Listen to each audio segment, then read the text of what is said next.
Bismillahirrahmanirrahim.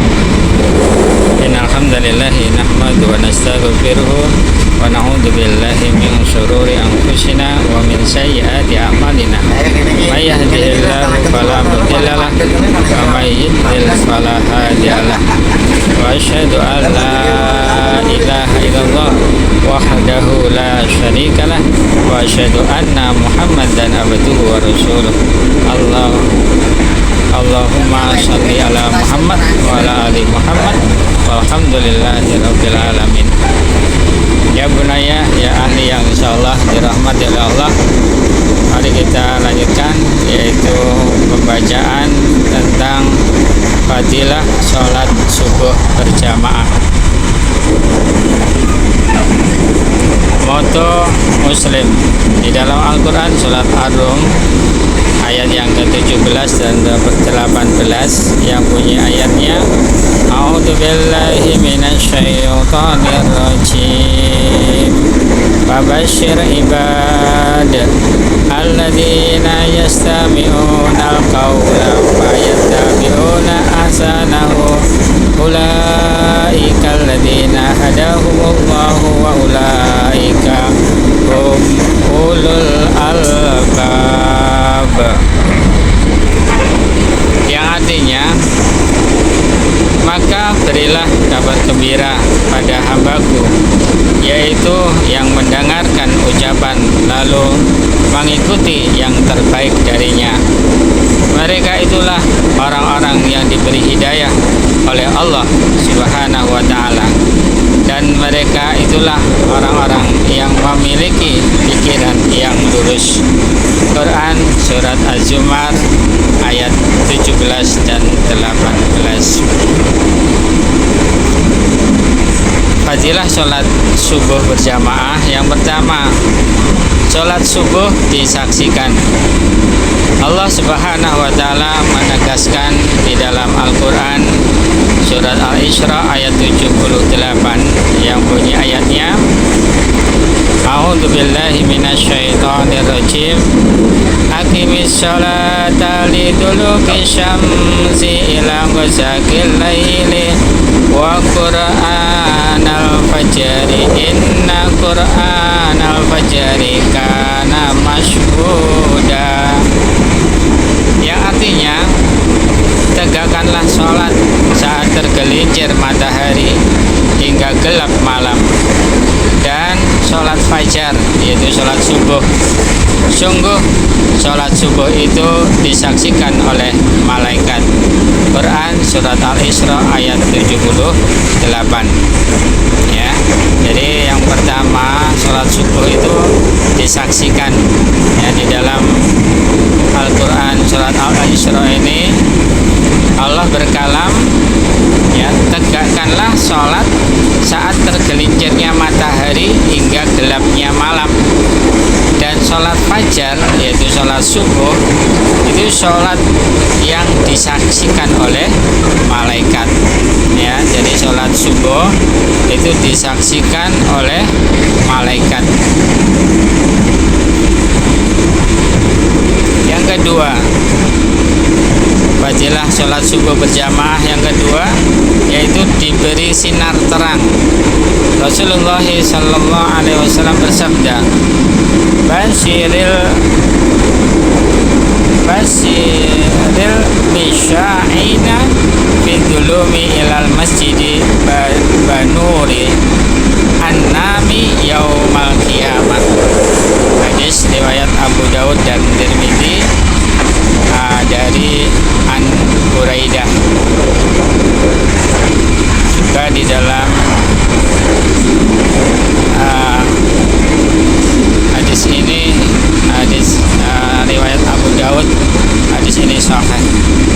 Yang artinya, berilah kabar gembira kepada orang-orang yang selalu berjalan dalam kegelapan ke masjid-masjid dengan suatu sinar sempurna di hari kiamat. Hadis riwayat Abu Dawud, hadis sahih. Ini yang kedua, yaitu tentang fadilah sholat subuh berjamaah. Yang kedua, diberi sinar terang, ya.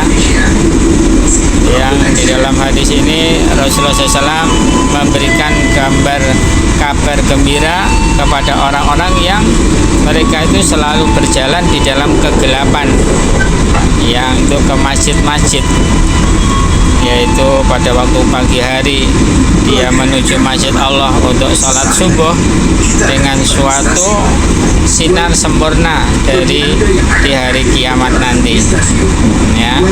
Dan ini kabar gembira bagi orang-orang yang mereka itu berjalan di dalam kegelapan malam, yaitu untuk menuju ke masjid-masjid Allah. Jadi nanti mereka akan diberikan sinar yang sempurna di hari kiamat, ya. Jadi dikasih oleh Allah itu nur, bin nuri, ya. Sekarang yang ketiga, fadilah sholat subuh berjamaah yang ketiga, paling gedenya pahalanya. Rasulullah sallallahu alaihi wasallam bersabda, afdhalus sholati indallahi sholatus subhi yaumal jumu'ati fi jama'ati. Hadis riwayat Abu Nu'aim, hadis ini sahih an Ibnu Umar, dari Ibnu Umar, yang artinya sholat paling utama di hadapan Allah adalah sholat subuh di hari Jumat secara berjamaah. Hadis riwayat Abu Nu'aim, hadisnya sahih. Jadi ini Rasulullah SAW menerangkan kepada kita bahwa sholat yang paling utama di hadapan Allah adalah sholat subuh, ya, di hari Jumat secara berjamaah.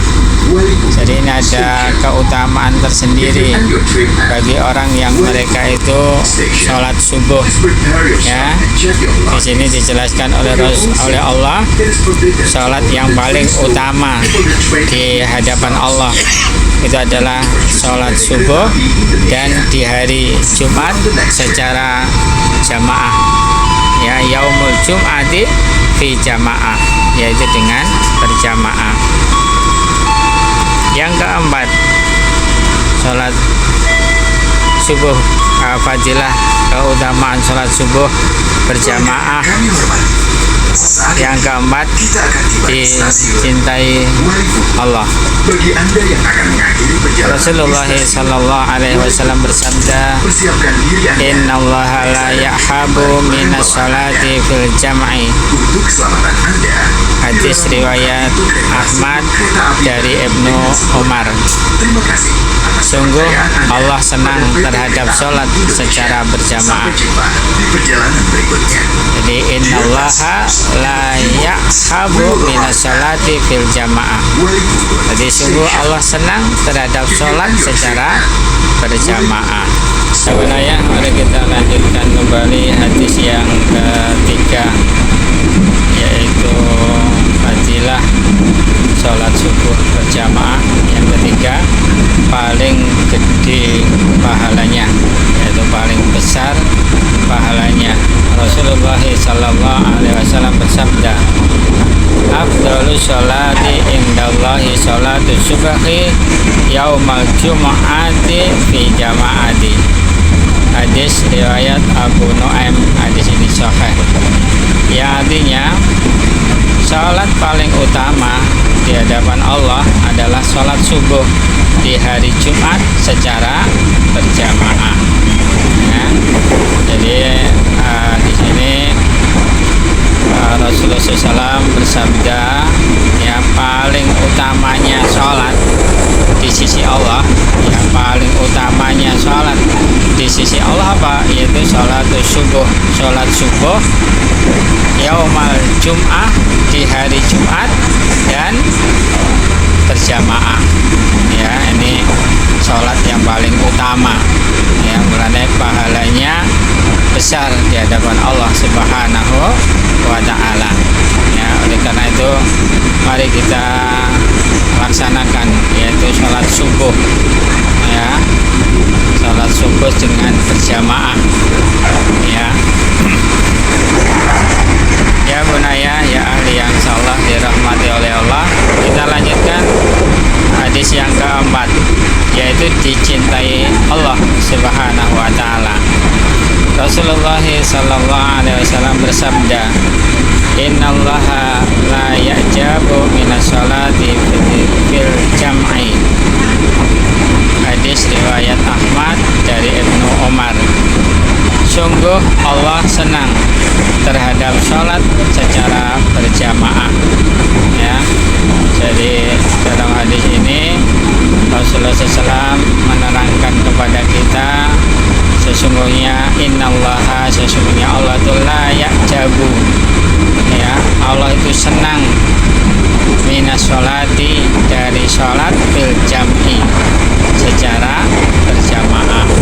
Ya, jadi Allah itu senang kepada hamba-hambanya yang mereka itu sholat berjamaah, kecuali nanti ada rukhsah, ya, misalnya sakit atau bepergian. Ya, itu. Jadi Allah menyukai, Allah senang kepada hambanya, ya, jika hambanya itu sholat secara berjamaah. Terus yang kelima, keutamaan sholat subuh berjamaah yang kelima, yaitu sholat bardain. Rasulullah sallallahu alaihi wasallam bersabda, man sholal bardaini dakhalal jannah. Hadis riwayat Muslim dari Abi Musa. Siapa sholat di dua waktu dingin atau di dua waktu yang sejuk, pasti masuk jannah. Hadis riwayat Muslim.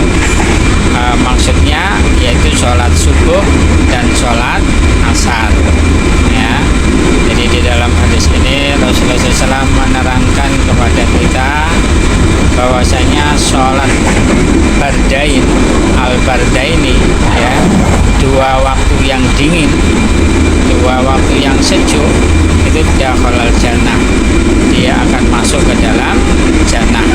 Karena waktu subuh sama ini tadi keterangannya dua waktu yang dingin itu adalah sholat subuh dan sholat asar. Ya, memang di dua waktu ini banyak orang enggan untuk melaksanakan sholat berjamaah. Ya, apalagi di waktu sholat subuh, di waktu yang dingin, ya, mungkin jamaahnya sedikit. Ya, juga di waktu sholat asar, ya, itu juga waktu yang dingin, ya, yang banyak orang tidak melaksanakan sholat berjamaah.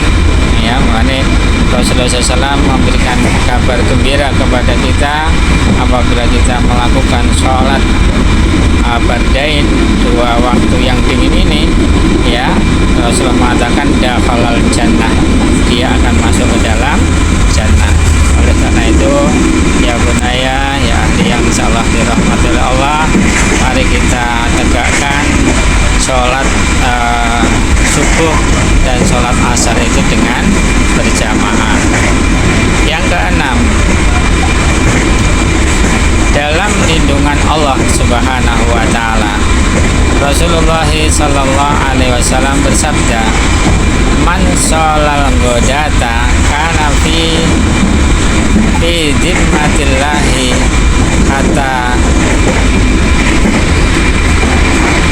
kata yamsi.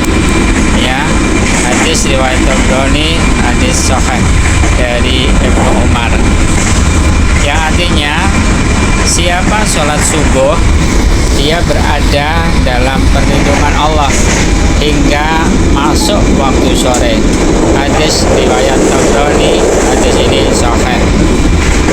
Ya, jadi Rasulullah SAW memberikan kabar gembira lagi kepada kita, ya.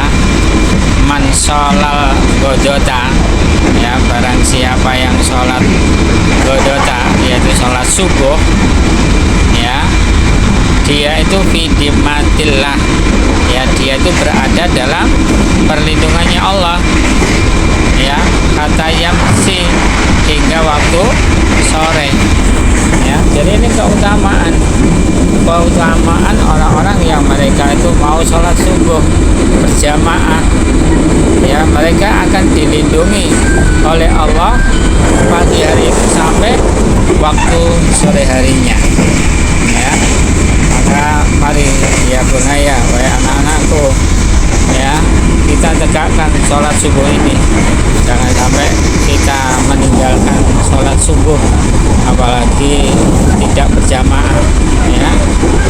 Jadi sholat subuh ini ada keutamaan sendiri. Oleh karena itu mari kita laksanakan sunnah dari Rasulullah Sallallahu Alaihi Wasallam, ya.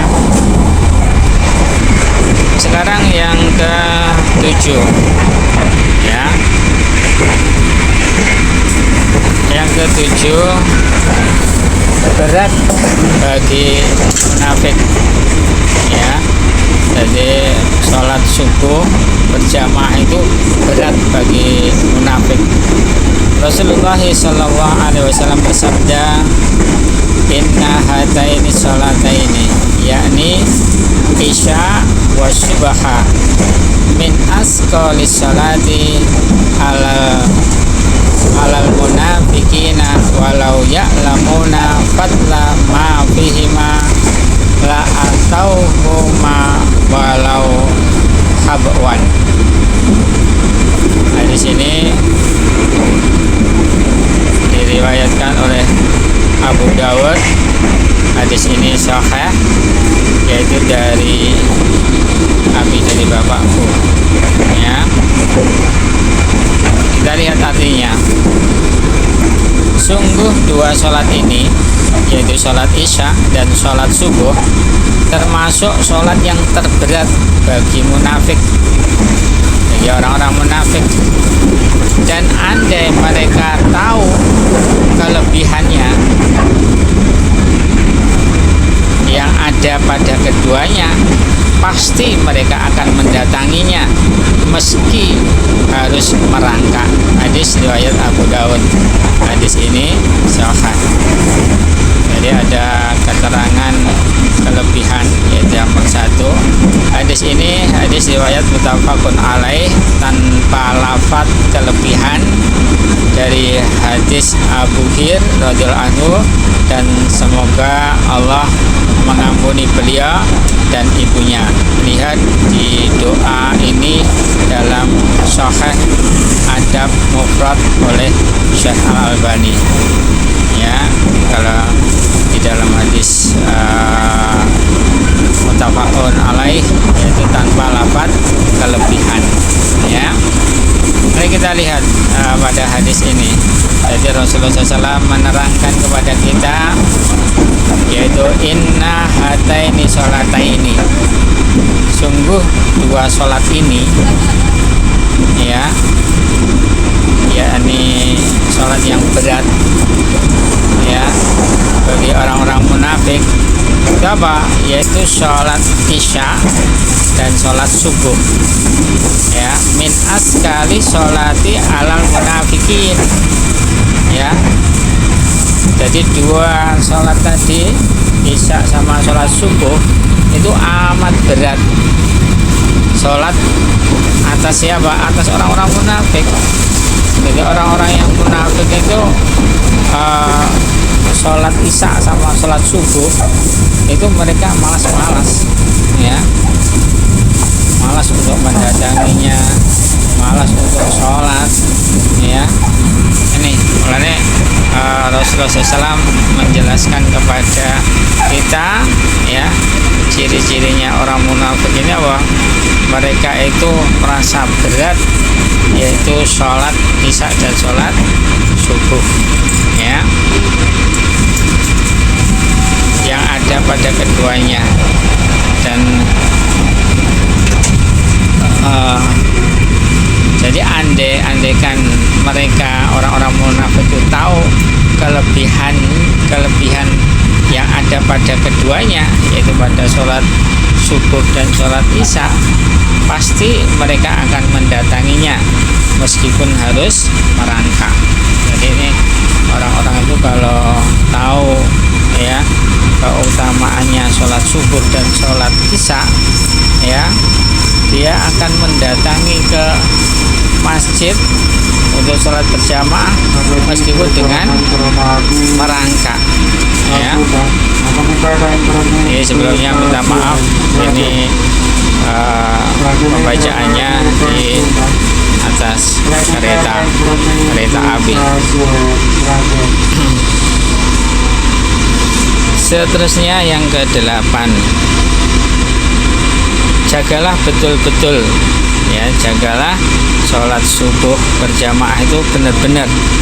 Rasulullah SAW bersabda, wa alaika bi sholatil ghodati wa sholatil isya fashhadhuma walau ta'lamuna ma fihima la ataitumuhuma walau habwan. Hadis riwayat Tabrani dari Abi Darda, yang artinya selalulah jagalah sholat subuh dan sholat isya, maka hadirilah keduanya ke masjid. Kalau kalian tahu keutamaan apa yang ada pada keduanya, pasti kalian akan mendatanginya meski harus merangkak. Hadis riwayat Tabrani, hadis ini sahih. Dan ini sama dengan hadis yang ke-8 ya, bahwasanya kita dianjurkan oleh Rasulullah SAW ya untuk selalu menjaga ya, berani jagalah sholat subuh dan sholat isya, maka hadirilah keduanya, hadirilah sholat subuh dan sholat isya di masjid, yaitu berarti apa? Berjamaah ya. Kalau kalian tahu keutamaan dari dua sholat tadi, sholat subuh dan sholat isya, apa yang ada pada keduanya, pasti kalian itu untuk mendatangi sholat subuh atau sholat isya itu meskipun harus merangkak, maka dia akan melakukannya ya, kalau tahu tentang keutamaan sholat subuh dan sholat isya ya. Selanjutnya yang ke-9, insya Allah nanti kita baca sampai ke-10 aja. Yang ke-9, keutamaan atau fadilah sholat subuh berjamaah di masjid. Rasulullah SAW bersabda, salasun muhlikatun wa salasan munkhiyatun wa salasun kafaratun wa salasun darajatun fa'ammal mahlikatu fasyukhun muta'un wa hau'an muttaba'un wa jabul mur'i bi nafsihi. Hadis riwayat Tabrani, hadis ini sahih dari Ibnu Umar. Ya, artinya ada 3 pembinasa, 3 penyelamat, 3 penghapus dosa, dan 3 yang meninggikan derajat. Adapun hal-hal yang membinasakan: 1. Sifat pelit yang ditaati. 2. Hawa nafsu yang diikuti. 3. Takjub kepada dirinya sendiri. Hadis riwayat Tabrani, hadis ini sahih ya. Nah, di sini Rasulullah SAW menjelaskan kepada kita bahwasanya ada 3 pembinasa, ada ada 3 penyelamat, ada 3 penghapus dosa, dan ada 3 yang meninggikan derajat. Di sini yang dijelaskan hanya 3 pembinasa, ya. Adapun hal-hal yang membinasakan, 1, sifat pelit yang ditaati, ya. Jadi sifat kikir, ya, yang ditaati itu akan membinasakan orangnya, ya. Jadi sifat pelit, sifat kikir yang ditaati, maka itu akan membinasakan dirinya sendiri. Yang kedua, hawa nafsu yang diikuti, ya, yaitu mengikuti hawa nafsu yang diikuti, yaitu nanti akan juga membinasakan dirinya, ya. Misalnya kita mau sholat subuh, hawa nafsunya tidak mau untuk sholat subuh, dan dia mengikuti hawa nafsu yang jelek tadi diikuti, maka dia akan binasa, ya. Karena hari ini banyak orang yang hawa nafsunya itu diikuti. Contohnya waktu sholat subuh, karena waktunya dingin, maka mereka kebanyakan mengikuti hawa nafsunya, tidur aja lah, ya, daripada sholat subuh, ya. Itu karena Rasulullah SAW menjelaskan pada hadis ini, yaitu 3 pembinasa, ya. Jadi hawa nafsu yang diikuti itu akan membinasakan dirinya. Yang ketiga, yaitu takjub kepada dirinya sendiri, ya. Orang-orang yang mereka ujub, bangga diri terhadap dirinya sendiri, ya. Jadi orang yang ujub atau takjub kepada dirinya sendiri, bangga kepada dirinya sendiri, ya, itu akan membinasakan dirinya sendiri, ya, akan menghantarkan kepada kebinasaan, ya. Jadi dalam hadis ini 3 yang akan membinasakan manusia atau orang itu sendiri, yaitu yang pertama tadi apa? Sifat pelit yang ditaati, sifat yang kikir yang ditaati, ya. Yang kedua, mengikuti hawa nafsu, ya, hawa nafsu yang diikuti. Dan yang ketiga, takjub kepada dirinya sendiri. 3 hal ini yang akan membinasakan manusia, ya.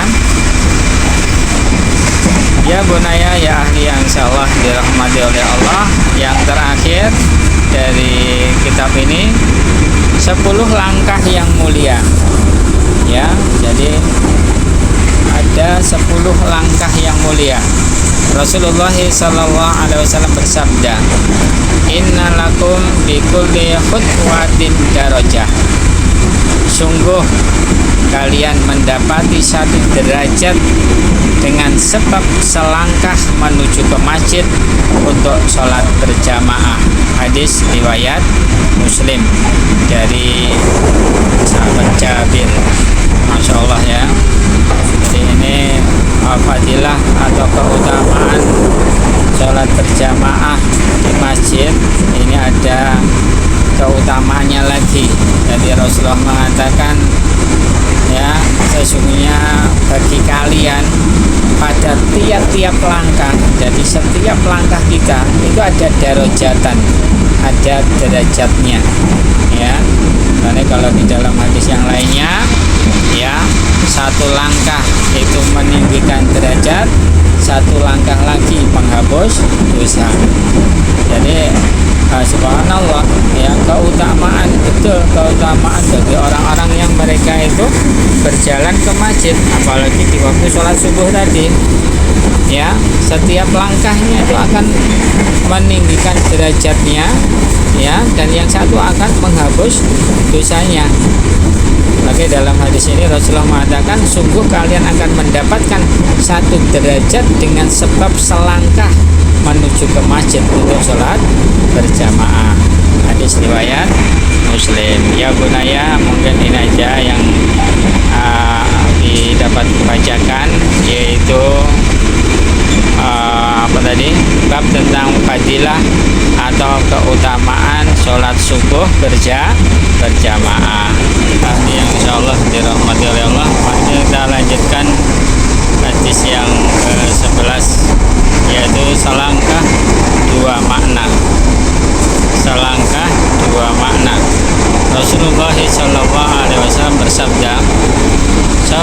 rajulu fi jama'ati tasyidu ala sholatihi fi baitihi wa sholatihi fi syuqihil khamsah wa isrina darajah wa dalika ana ahadakum idza tawaddo'a fa ahsanal wudu'a summa atal masjida la yazidu ila sholata lam yahtu khatwatan ila rafa'ahu lahu biha darajah wa haton anhu biha qati'atan hatta yadkhulal masjidah. Hadis riwayat muttafaqun alaih dari Abu Hurairah. Salat seseorang secara berjamaah itu lebih tinggi 25 derajat daripada salat di rumah atau di pasar. Dan itu karena seseorang berwudu dengan baik lalu mendatangi masjid, tiada lain untuk sholat, maka ia tidak melangkah satu langkah pun kecuali Allah tinggikan satu derajat dan Allah gugurkan satu dosa dengan sebab melangkah tersebut hingga dia masuk ke masjid. Hadis riwayat muttafaqun alaih yang diriwayatkan oleh Imam Bukhari dan Imam Muslim. Jadi dari hadis ini Rasulullah SAW bersabda yang isinya selangkah dua makna, ya, bagi kita melangkahkan satu dengan yang lainnya itu ada maknanya masing-masing, ya. Jadi Rasulullah SAW bersabda, sholat seseorang secara berjamaah, ya, sholat berjamaah di masjid itu lebih tinggi 25 derajat. Kalau di sini jelaskan sholat seseorang secara berjamaah itu lebih tinggi 25 derajat daripada sholat di rumah atau di pasar, ya. Jadi orang yang sholat berjamaah itu ada punya kelebihan, keutamaan, ya. Rasulullah SAW menjelaskan keutamaannya sholat berjamaah itu ditinggikan lebih tinggi dari 25 derajat dibandingkan orang yang mereka itu sholat di rumahnya atau di pasar-pasar mereka, ya, sholat di rumah atau di pasar. Dan itu karena seseorang, dan Allah meninggikan 25 derajat itu karena orang itu berwudu, seseorang itu berwudu dengan baik. Itu dari rumahnya dia sudah berwudu, memperbagus wudunya, ya.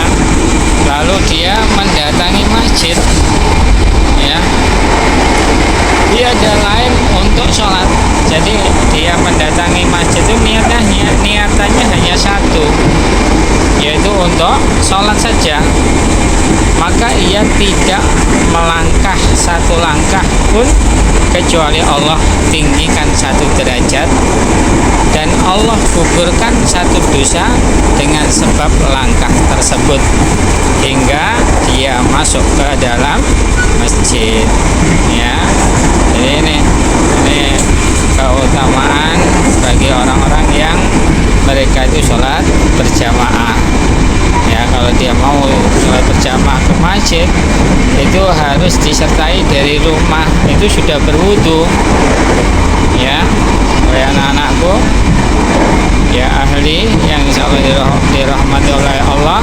Jadi kalau mau ke masjid, ya, itu berwudu dulu dari rumah, membaguskan wudunya, menyempurnakan wudunya, ya. Lalu dia mendatangi ke masjid itu niatannya hanya satu, yaitu untuk sholat saja, ya. Jangan digandeng dengan niatan-niatan yang lainnya, ya. Kalau dia melakukan hal tersebut, maka Allah akan meninggikan, ya, langkahnya yang satu, ya, itu akan ditinggikan oleh Allah satu derajat dan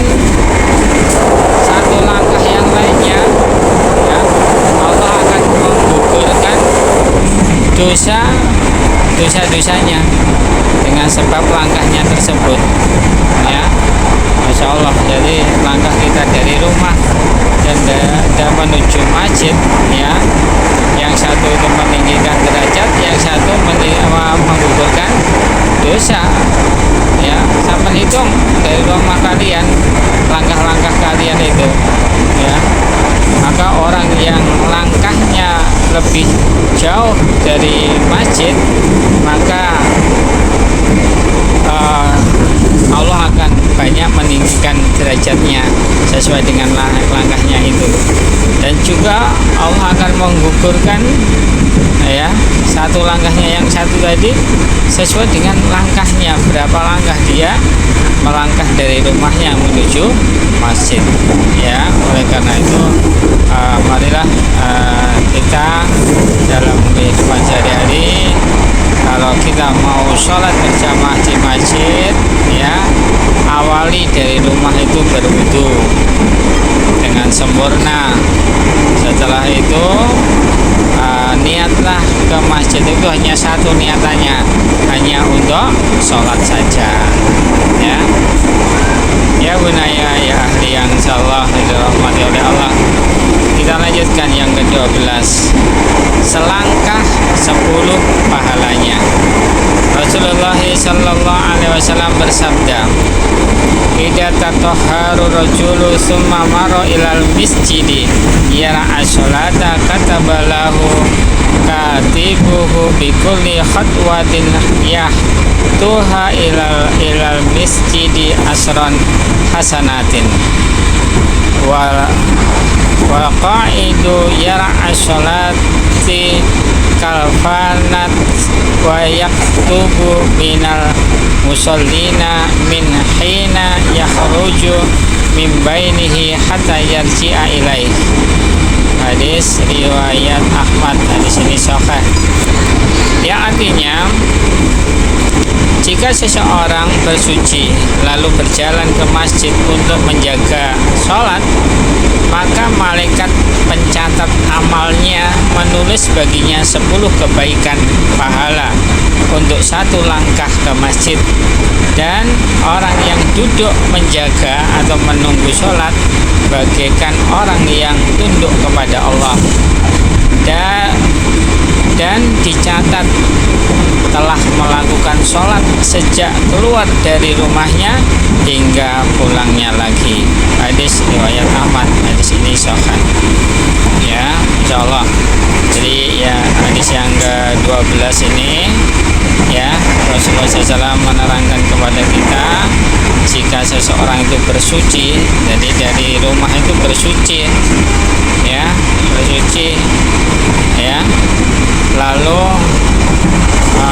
dia berjalan ke masjid untuk menjaga sholat, ya, maka yang pertama, malaikat itu mencatat amalnya, ya, amal perbuatannya tadi dicatat oleh malaikat, ya. Yang kedua, malaikat itu menulis baginya 10 kebaikan, 10 pahala untuk satu langkah ke masjid, ya. Kalau dalam hadis yang di atas tadi, satu langkah dibalas ditinggikan 1 derajat, kalau satu langkahnya lagi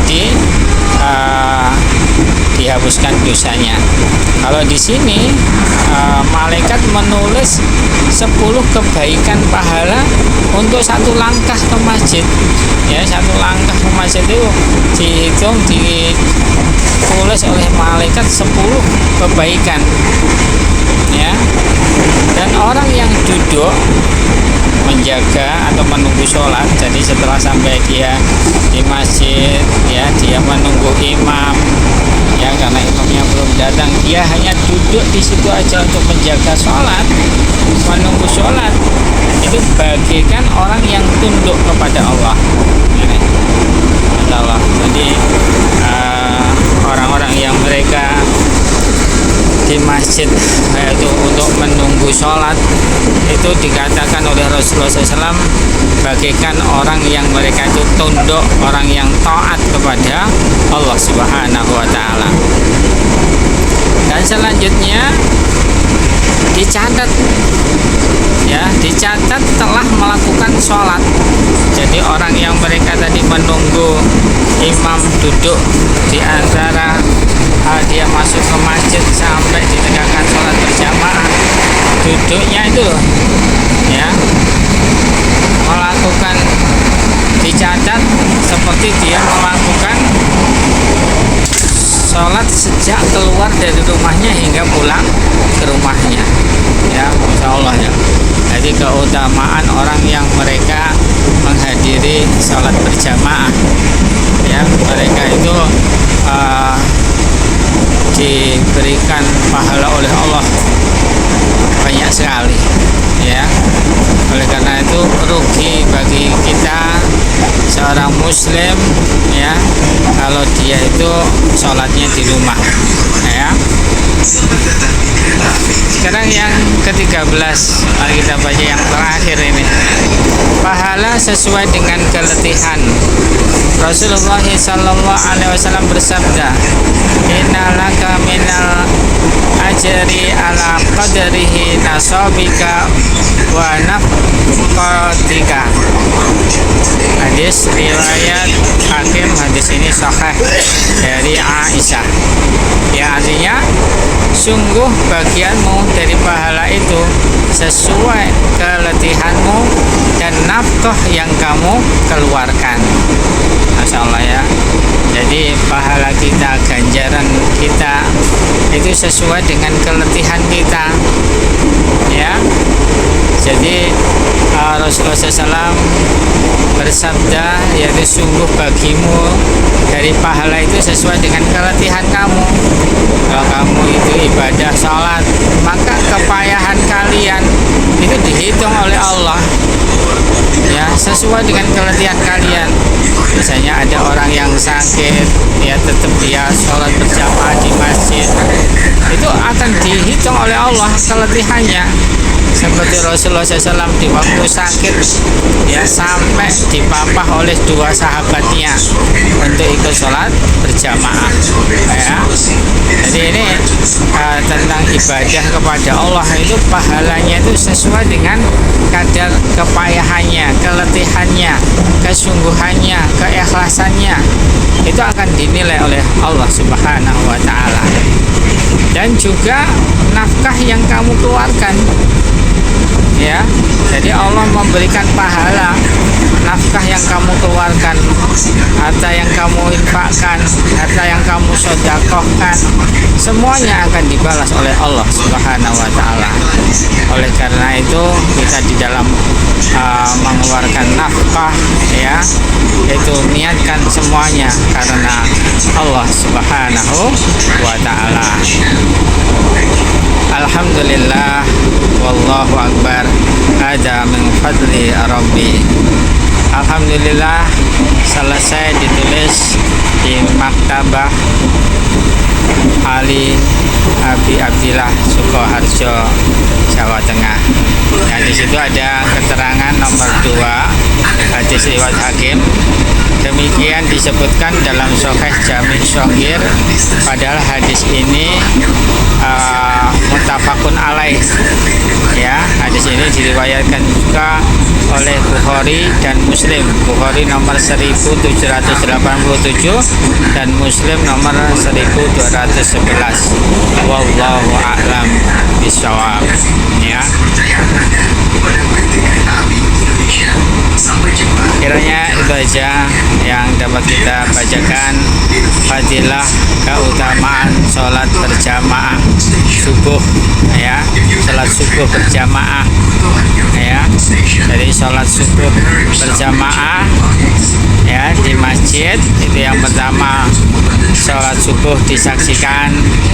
Yang kedua, sholat subuh berjamaah diberi sinar terang, ya, pahalanya gede, ya, paling gede pahalanya, paling besar pahalanya. Yang keempat, sholat subuh berjamaah dicintai oleh Allah.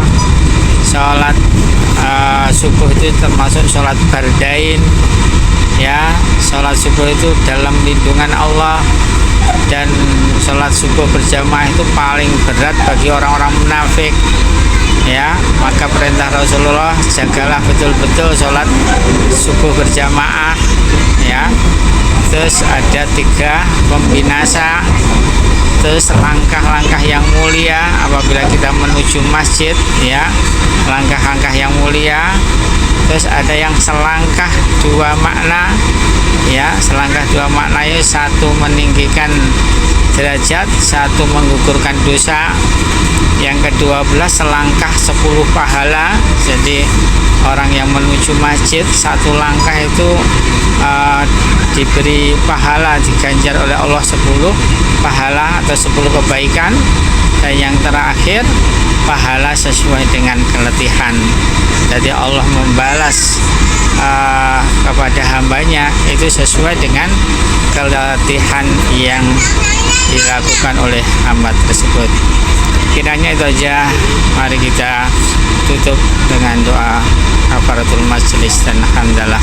Subhanakallahumma wa bihamdika asyhadu an la ilaha illa anta astaghfiruka wa atubu ilaik. Sampai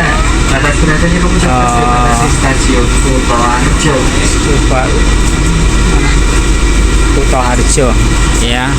Kita naik kereta hari ini sampai Kutoharjo. Kiranya cukup sekian. Subhanakallahumma wa bihamdika asyhadu an la ilaha illa anta astaghfiruka wa atubu ilaik. Walhamdulillahirabbil alamin.